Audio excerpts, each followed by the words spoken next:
जय जगन्नाथ नमस्कार fresh mini blog को आपण मानक बहुत बहुत स्वागत। गुड मॉर्निंग समस्त को। आज मॉर्निंग रे आमर ब्रेकफास्ट कौन अच्छी देखी नियंतु। एटा पुओ पे रेडी हो जाइए। मु एपर्यंत गाधेनी आउ पूजा भी सारिनी। पूजा कला परे मोर भी आज एटा ही ब्रेकफास्ट रे अच्छी। तो पुअर किछि प्लानिंग भी रही। आज छुट्टी अच्छी जानी कौन तार प्लानिंग। आमे तो बाहर जाइलु घर आज जिते रास्तार पचारि पुओ कही ता ऑफिस मते देखा नब किंतु ए झारसुगुड़ा रास्ता घाट आपड़ देखुं। झारसुगुड़ार एनएच देखुं बहुत डस्ट एरिया आउ ता ऑफिस देखिया बहुत खुशी थी। मुझे बारंबार पचार केत समय पर तोर ऑफिस पड़े से कहला आउ बास किछि समय लगे बास एमती कथबार्ता भितर बहुत सारा कथा से मते कही माँ बहुत बड़ घटनाटे तो शुणी ता भितर तार ऑफिस पलि आसीला।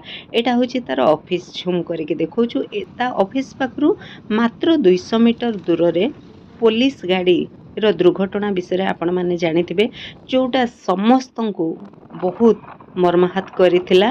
गोटी चिप्स बोझे गाड़ी ट्रक टीए ताकू धक्का देइथिला। 6 जन पुलिस मृत्यु होइथिला। तार ऑफिस पाखरे से घटना टी देखिथिला।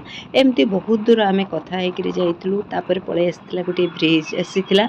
आउ एही रास्ताटी एते भिड़ थिला एते डम्पर ट्रक गाड़ी चलुथिला किंतु एठी ड्राइविंग करिया सिंगल रास्ता रे बहुत क्रिटिकल थिला।